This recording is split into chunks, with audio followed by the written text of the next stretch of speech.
हाँ जी, तो स्टूडेंट्स ये रहा आपका फाइनल टर्म पेपर 2022 का क्वेश्चन नंबर 1 जिसमें आपको कहा गया था कि digital communication system uses QPSK, यानी कि एक आपके पास डिजिटल कम्युनिकेशन सिस्टम है जो कौन सा सिस्टम इस्तेमाल कर रहा है, क्वाड्रेचर फेज शिफ्ट कीइंग। ठीक है जी। To transmit data at a rate of 250 kbps, यानी कि 250 किलोबाइट पर सेकंड के लिहाज से उसका बिट रेट है डाटा ट्रांसमिट करने का। तो ये बिट रेट होता है असल में। तो इसको प्रेजेंट करने का तरीका होता है RB, यानी बिट रेट। ठीक है जी, which is equal to 250 kilo bit per second. अब मैं आपको एक चीज़ दिखाना चाहूँगा इस वीडियो में। मैंने असल में ना आपके लिए कैप्सूला फार्मूला इस बुक के लिए भी रेडी किया हुआ है। तकरीबन मैं हर बुक के लिए ये चीज़ रेडी करता हूँ। ठीक है, इसका रीज़न ये है, अगर ये कैप्सूल आपको हज़म हो गया तो पूरी बुक हज़म हो गई। ये चक्कर होता है हमारा लॉ का। ठीक है, अब इसकी वीडियो अभी तक क्यों नहीं आई प्लेलिस्ट में, उसकी रीज़न ये है क्योंकि ये अभी रेडी हो रहा है। जैसे जैसे मैं क्वेश्चन कर रहा हूँ तो मैं देख रहा हूँ जो चीज़ इंपॉर्टेंट होती है उसको उसमें पहले ऐड किया जा रहा है। एट द लास्ट इसे ऐड कर दिया जाएगा और आपने ये वीडियो लाजमी देखनी है because it is too important for you. तो चलिए क्वेश्चन को आगे बढ़ते हैं। देखिए वो कहता है the bit error probability is 10⁻⁻8। ठीक है जी, तो जो प्रोबेबिलिटी हमें दी गई है एरर की वो 10⁻⁻8 है। बच्चों इसका बेनिफिट ये है, अगर कोई क्वेश्चन गलत हो गया हो हमारी क्या नाम है प्लेलिस्ट में, हो सकता है कोई फार्मूला आगे पीछे हो गया हो, तो आप इसकी मदद से वो ठीक कर सकते हो। कोई एक आधा हो सकता है, ऐसा हो जाता है कभी कभार, इंसान से कोई गलती हो ही जाती है, तो आप उसको ठीक कर सकते हो। ठीक है, इस मतलब कैप्सूला फार्मूले की मदद से। कैप्सूला फार्मूला 100% पहले क्या किया जाता है, वेरीफाई किया जाता है। तो आगे वो कह रहा है what should be the error probability, यानी कि एरर प्रोबेबिलिटी उस वक्त क्या होगी अगर हम अपना bit rate, if the bit rate is increase to 1 MBBS, यानी उसे 1 MBBS तक बढ़ा दिया जाए बिट रेट को। अब ये दो वैल्यूज़ हो गई हैं RB की। तो चले हम पता क्या करते हैं, जो सेकंड वैल्यू है उसको नाम दे लेते हैं, यार इसको RB1 कह लेते हैं, इसको RB2 कह लेते हैं। जो दूसरी वैल्यू दे दी गई है 1 MBPS, 1 mega bit per second. ठीक है, अब ये बिट होता है या बाइट, बाइट होता है मेरे ख्याल में वैसे। चले यार आप इसको वेरीफाई कर लीजिएगा। अब मुझे रुक जाए, मैं खुद ही वेरीफाई कर देता हूँ आपको। जी बिल्कुल बच्चों, इसको बिट ही कहते हैं। ठीक है जी, मेगा बिट पर सेकंड। तो ये हमें दिया गया है और वो कह रहा है कि उस वक्त प्रोबेबिलिटी क्या होगी। इसको हम PE1 जान लेते हैं, इसको PE2, यानी जो हमने फाइंड आउट करनी है। यानी वो कह रहा है चेंज कितना आएगा, असल में वो ये चीज़ जानना चाहता है। तो सबसे पहले हम जिस मुद्दे पे बात करने वाले हैं वो क्या है जी, वो ये है कि बच्चों बिट रेट का और प्रोबेबिलिटी का किस तरह से आपस में रिलेशनशिप है। ठीक है, ये चीज़ पहले हमें देखनी होगी। तो पहले नंबर पे तो फार्मूले की बात करते हैं कि प्रोबेबिलिटी, एरर प्रोबेबिलिटी का फार्मूला क्या होता है हमारे पास PSK के मतलब के क्वेश्चंस में। तो बच्चों देखो, ये यहाँ पे फार्मूलाज लिखे हुए हैं। ये BPS के लिए है, बाइनरी फेज शिफ्ट किंग के लिए ये अपना क्या नाम है, मेगा नहीं, ये सॉरी एम की वैल्यू है। हाँ जी, ये लेवल के लिहाज से होता है फेज शिफ्ट किंग, और ये QAM क्वाड्रेचर एम्पलीट्यूड मॉड्यूलेशन के लिए। तो यहाँ पे अगर फार्मूला आपका मेंशन नहीं है, यानी कि डायरेक्ट सीधी सी बात है, ये जनरल फार्मूला उसके लिए इस्तेमाल होता होगा। तो PSK असल में है ही जनरल, ये जो QPASK है ना, ये जनरल फार्मूला इस्तेमाल करता है। जो हमारे पास क्या है आप देख सकते हैं, probability error is equal to Q into under root of 2 times of EB/N0। ठीक है जी, समझ गए हो मेरी बात को। तो यानी आपके पास प्रोबेबिलिटी का जो जनरल फार्मूला है वो है PE is equal to under root of, और सॉरी Q भी है बाहर ऐसे, 2EB/N0, ये आपके पास फार्मूला है। ठीक है जी, अब इसी को हमने आगे इस्तेमाल करना है, लेकिन उससे पहले नंबर पे तो हम ये चीज़ जानते हैं, यानी कि इस पे क्या इफेक्ट आएगा प्रोबेबिलिटी पे। बच्चों देखो, प्रोबेबिलिटी ऑफ एरर जो है वो डिपेंड कर रही है EB की वैल्यू पे, यानी EB/N0 कह सकते हो। तो पहले तो हम देखते हैं EB का क्या रिलेशनशिप है RB के साथ। तो बच्चों ये हमारे पास एक इक्वेशन होती है, EB is equal to probability of error divided by bit rate.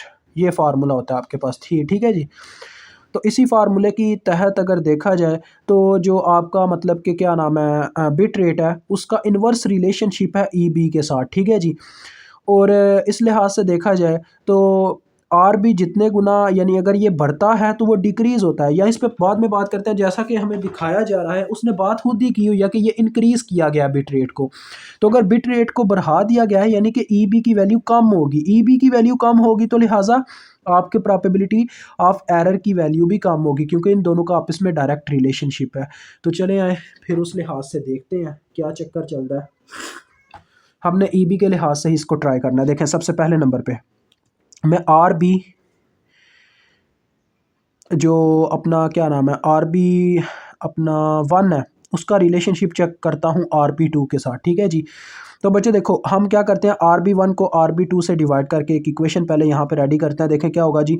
Are B 1 की वैल्यू है 250 के बी पी एस। ठीक है जी। आर बी की ऊपर वैल्यू आ गई डिवाइडेड बाय आर बी 2 की नीचे वैल्यू आ गई 1 मेगा। मेगा मतलब कि 10⁻6 आप किसको कह सकते हो, या 1000 किलो, 1000 किलो बीट पर सेकंड। ठीक है जी। आप इसको इस तरह से भी लिख सकते हो, क्योंकि आपको पता है मेगा का मतलब 10⁻6 होता है, उसको 10⁻3 मल्टीप्लाई बाय 10⁻3 बना के किलो भी साथ में ऐसे बनाया जा सकता है। तो इसको सॉल्व करते हैं अगर, तो 250 एक बार, 250 4 बार 1000 होता है, तो ये 1/4 आ जाएगा किलो, ये आप इसमें कट जाएंगे। ठीक है जी। ये चीज़ आ जाएगी। तो इस लिहाज से अगर मैं इस इक्वेशन को देखूँ तो मेरे पास ये आ रहा है कि आपके आर बी 1 की जो वैल्यू है वो क्या है जी, वो 1/4 टाइम्स है आर बी 2 की वैल्यूज़ के। यानी सिंपल कहने का मतलब ये है कि आर बी 1 की जो वैल्यू है वो 4 गुना छोटी है आर बी 2 की वैल्यू से। ठीक है जी। इसका ये मतलब बनता है। तो उस लिहाज से अगर हम देखें यहाँ पे, तो हम अपनी ये जो ई बी की वैल्यू है, ठीक है, इसको भी इसके साथ रिलेट कर सकते हैं। पता है कैसे? देखें पहली इक्वेशन मैं बनाता हूँ इसकी, E B 1 is equal to R B P E over R B 1। ठीक है जी। अब यहाँ पे आर बी 1 की जगह ये फॉर्म पुट होगी। ठीक है। तो मेरे पास क्या आ जाएगा, पी ई डिवाइडेड बाय अपना आ जाएगा 1/4 टाइम्स ऑफ आर बी 2। ठीक है जी। ये चीज़ आ गई बच्चों। ठीक है। ये 1/4 ऊपर जाएगा और ये ऐसे आ जाएगा, यानी कि बटे का बटा उलट के ऊपर चला जाता होता है। और ये आपके पास इक्वेशन आ गई है किसके लिए, ई बी 1 के लिए। क्योंकि जैसे आपने आर बी 1 और आर बी 2 को कंपेयर किया ना, ऐसे ही अब आपने ई बी 1 और ई बी 2 को भी कंपेयर करना है। तो ये देखें बटे में अब क्या है, आर बी 2 है। ओके हो गया। ये इक्वेशन आपको समझ आ गई है ना। अब दूसरी देखें हम बनाते हैं। दूसरी इक्वेशन बच्चों मेरे पास क्या आएगी, वो यही आएगी ना, सिंपल सी बात है। ई बी 2 की अगर मैं इक्वेशन बनाना चाहूँ तो ये सिंपल आ जाएगा, प्रोबेबिलिटी ऑफ एरर, सॉरी हाँ बिल्कुल, probability of error divided by R B 2। ठीक है जी। बटे में बिट रेट आएगा। तो आर बी 2 को चेंज करने की ज़रूरत नहीं है, क्योंकि हम आर बी 2 के लिहाज से कंपैरिजन करने लगे हैं, क्योंकि मैंने यहाँ पे आर बी 2 की फॉर्म पुट की है। ठीक है। तो किसी एक की फॉर्म पुट कर सकते हो। आर बी 1 को यानी कंपेयर करना चाहते हो तो दोनों में आर बी 1 कंपेयर कर लो, दोनों इक्वेशंस में। अब ये आपकी जस्ट हम ये कह लेते हैं बच्चों, ये हमारी इक्वेशन नंबर 2 है। ठीक है। और ये नीचे वाली हमारी इक्वेशन नंबर 1 है। अब हम इन दोनों को कंपेयर करना चाहते हैं। देखें कैसे कंपेयर करेंगे, जैसे इनको कंपेयर किया था R B 1 divided by R B 2, ऐसे ही आप इक्वेशन 1 को इक्वेशन 2 से डिवाइड करवा दो। तो देखो आपके पास क्या आ जाएगा, आपके पास कुछ कंडीशन ऐसे आ जाएगी, लेफ्ट हैंड साइड से डिवाइड हो जाएगी। इक्वेशन 1 को इक्वेशन 2 से डिवाइड करवा रहे हैं, यानी कि left hand side E B 1 के बटे में ई बी 2 आ जाएगा, और दूसरी साइड पे राइट हैंड साइड से डिवाइड हो जाएगी। ई बी 1 की क्या इक्वेशन आई हुई है, 4, ये ऐसे ऊपर लिखना पड़ेगा थोड़ा करके, ओवर आर बी 2। ठीक है जी। डिवाइडेड बाय दूसरी इक्वेशन जो कि है P E over R B 2। Okay हो गया। आप देखो बच्चों ये फॉर्म ऐसे आ गई। अब ये पूरे का पूरा कट जाएगा और इज इक्वल टू 4 आ रहा होगा। अब यहाँ से हम इक्वेशन बनाना चाहें तो हम सिंपल देख सकते हैं कि ई बी 1 जो है वो 4 गुना यानी कि ग्रेटर है ई बी 2 से।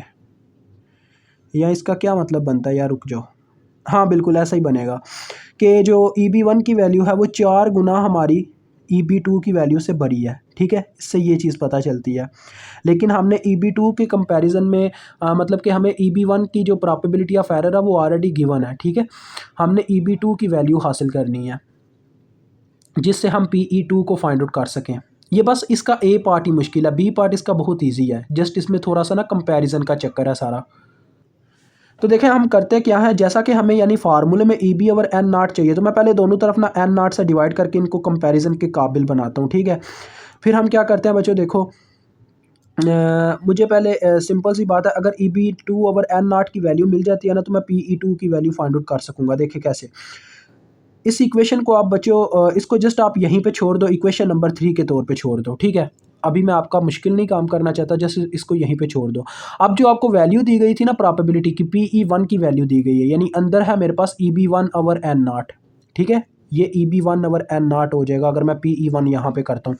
तो चले आए, इसकी मदद से हम पहले क्वेश्चन को नज़दीक करते हैं, यानी कि सोल्यूशन की तरफ। PE1 इज इक्वल टू क्या आ जाएगा बच्चों, Q अंडर रूट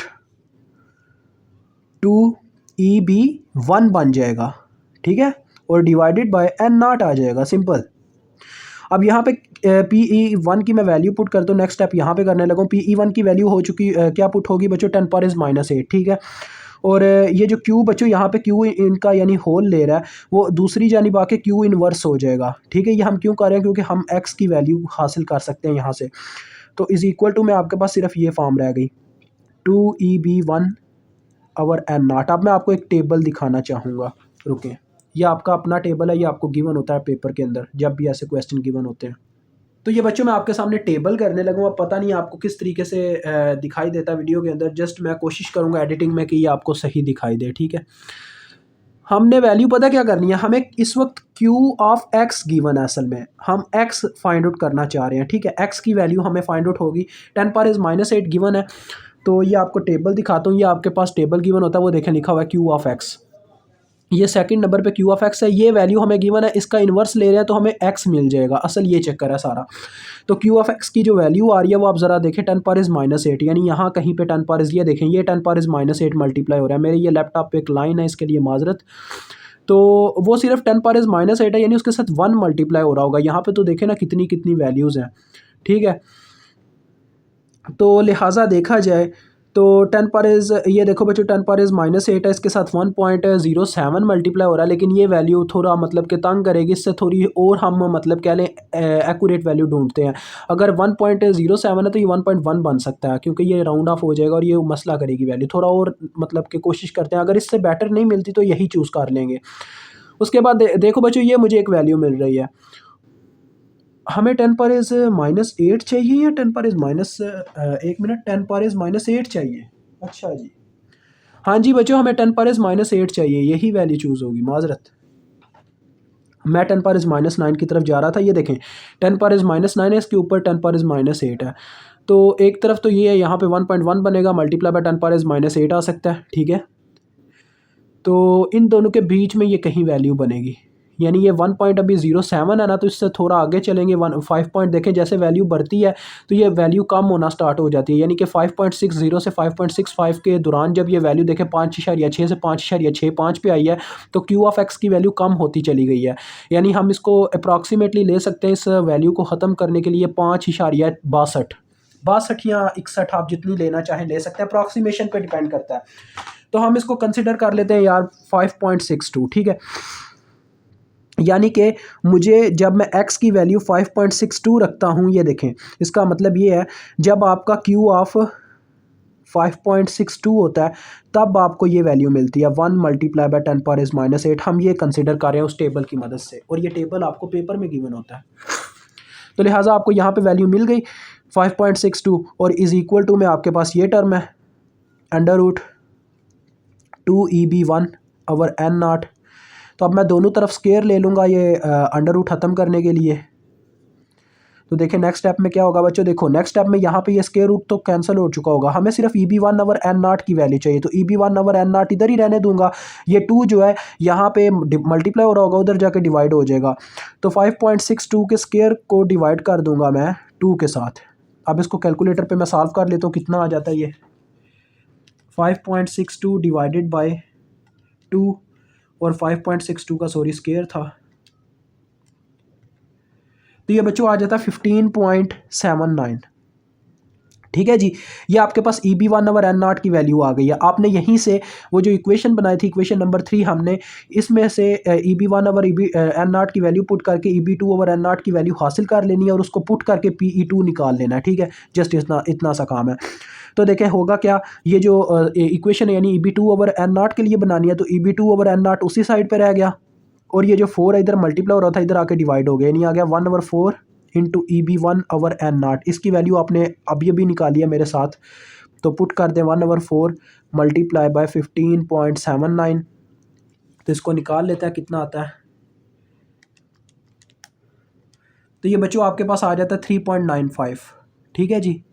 अब ये आपके पास EB2/N0 की वैल्यू आ गई, जस्ट आपने इस फार्मूले में पुट करना है, वो प्रोबेबिलिटी एरर के फार्मूले में, और PE2 को हासिल कर लेना है। ये देखें PE2 इज इक्वल टू आपके पास फार्मूला ये बनेगा Q√2 टाइम्स ऑफ EB2/N0, ये ऐसे आ जाएगा। ठीक है जी। जब मैं वैल्यू पुट करूंगा तो मेरे पास क्या आ जाएगा Q। अब देखें यार, ये आप ओवरऑल तो हल कर सकते हो। ये देखो इस वैल्यू को, ये जो वैल्यू आई हुई है इसको पहले 2 से ज़रब देनी है, नहीं है अंदर वैल्यू पुट करता हूँ। अगर मैं इस तरह चले यार एक दफ़ा करके दिखा देता हूँ, 2 मल्टीप्लाई बाय 3.95 पुट हुआ, इसको सॉल्व कर ले क्या आता है 2 मल्टीप्लाई बाय 3.95। ठीक है जी। ये मेरे पास आया 7.9, फिर 7.9 का अंडर रूट लेना होगा, तो ये मैं अंडर रूट भी ले लेता हूँ। मेरे पास क्या ओवरऑल आ जाता है 2.81। तो यानी Q ऑफ 2.81 ये मुझसे पूछ रहा है, मुझे इसकी वैल्यू यहाँ पे पुट करनी है। ठीक है जी। यानी ये असल में कहना चाह रहा है x की वैल्यू 2.81 पे Q की क्या वैल्यू बनती है, तो वो मैं आपको टेबल पे दिखा देता हूँ क्या बनती है। तो प्रोबेबिलिटी ऑफ एरर 2 की वैल्यू आ जाएगी। तो देखो बच्चों, x की वैल्यू यहाँ पे हमारे पास किस तरह से टेबल में मेंशन होती है। x की वैल्यू यहाँ पे मेंशंस है और Q ऑफ x ये है, तो मुझे असल में Q ऑफ आगे इंटू x की वैल्यू पुट करके बताई गई है कितनी है, वो है 2.81। मुझे Q ऑफ x का आंसर लिखना है, यानी Q ऑफ 2.81 का। तो ये देखें, ये यहाँ पे 2 की लाइन चल रही है, 2.2 ये 2.80 आ गया, और इसकी वैल्यू ये बनती है, तो 2.81 यानी अप्रॉक्सीमेटली थोड़ी सी इससे ज़्यादा होगी, 256 कर लेते हैं। ठीक है, 0.00256। तो ये हमारा आंसर है जी इसका। 0. कितने ज़ीरो है जी, 0 पॉइंट कहाँ पे गया, हाँ 0.00256। ये बच्चों आपका आंसर आ रहा है 0.00256। ये आपकी एज उसका आंसर आ गया। ठीक है, मैंने थोड़ा बढ़ा के लिख दिया, तो चले वो चक्कर यही है, आप आंसर थोड़ा एग्जैक्ट लिख सकते थे, इतना मसला नहीं होता। अब बी जूज़ है, बी जूज़ में देखिए उसने क्या पूछा हुआ था। वो कह रहा था by how many decibels should the power be increased if we would like to keep the same error probability of 10⁻⁻⁸। यानी वो कहता है कि ये जो आपने सारा काम किया, यानी बिट रेट को बढ़ाया है, इससे पावर पे क्या इफेक्ट पड़ेगा, पावर कितने गुना बढ़ेगी। तो जस्ट आपने देखा कि बिट रेट बच्चों कितने गुना इंक्रीज़ हुआ है, 4 गुना। ऐसा ही हमने किया ना, यानी पहले 250 था तो 250 का 4 गुना हमने इंक्रीज़ किया, यही बनता ना। देखें अगर यहाँ से मैं देखूं कि RB2 यानी पहले RB1 था, बच्चों असल में ना जो पावर है ना हमारी, मेरी बात सुन लें, जो पावर है ना उसका बिट रेट के साथ डायरेक्ट रिलेशन होता है। ठीक है, ये चीज़ याद रखिएगा। तो RB2 इज इक्वल टू मेरे पास क्या बनता है इस इक्वेशन के अकॉर्डिंग 4 टाइम्स ऑफ RB1। ठीक है जी। तो इस इक्वेशन के अकॉर्डिंग अगर हम देखें तो इसका मतलब पावर भी 4 गुना इंक्रीज़ हुई है। ठीक है, तो अगर उसको डेसिबल में कन्वर्ट करके देखना है, यहाँ पे आप इसमें ये स्टेटमेंट देंगे इंक्रीज्ड इन पावर, यानी कि पावर में क्या इंक्रीज़ आया। यह इंक्रीज़ सिर्फ लिखना वर्ड अच्छा था, चले यार जैसा भी है। इंक्रीज्ड इन पावर कितना आया जी, 4 पर यानी कि 4 गुना का यानी इंक्रीज़ आया। तो इसको डेसिबल में कन्वर्ट करने के लिए आपको पता क्या करते होते हैं, 10 टाइम्स log ऑफ 10⁴ ऐसे लिखा जाता है। तो ये कैलकुलेटर पे आप पुट करोगे तो आपको आंसर मिल जाएगा 10 टाइम्स log ऑफ 10⁴। तो ले जी, ये मुझे मिलता है 6.02 डेसिबल। ठीक है जी। और यहाँ पे आपका ये क्वेश्चन डन होता है। मुझे उम्मीद है आपको समझ आ गई होगी आपके फर्स्ट क्वेश्चन की। इंशाल्लाह नेक्स्ट क्वेश्चन किया जाएगा नेक्स्ट वीडियो में, और फिर फाइनल टर्म पेपर का 2022 का आपको क्वेश्चन नंबर 2 भी समझ आ जाएगा।